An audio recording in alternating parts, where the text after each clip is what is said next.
So here's an exercise. I want you to pause and reflect. Imagine you've got a facility with a significant number of older induction motors that run continuously, causing a consistently low power factor of around about 0.75 lagging. You've measured harmonics, and the current THD is only about 4%, well within typical limits. Your utility penalizes power factor below 0.9 based on monthly average. Which type of power factor correction would likely be the most straightforward and cost-effective solution for this scenario? Please pause the video and think about it, and then I'll present the solution. You need to consider the load characteristics and harmonic levels. Okay, so now let's look at the solution. Let's think about this. The load is consistently low power factor and it runs continuously. Harmonics are low, so resonance risk is minimal with standard caps and standard capacitors.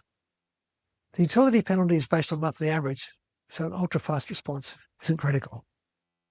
In this case, a fixed capacitor bank sized to bring the power factor, say 0.5 lagging, would likely be the most straightforward and cost-effective solution.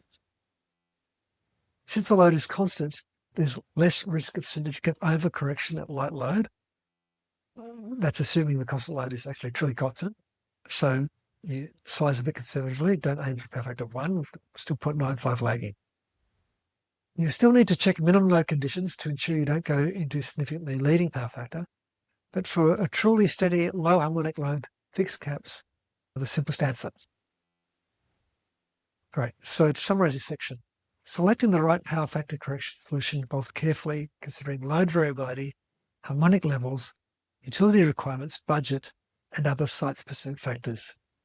So by matching the characteristics of the problem to the capabilities of the technologies, capacitors, filters, dynamic compensators, active filters, you can choose the most effective approach.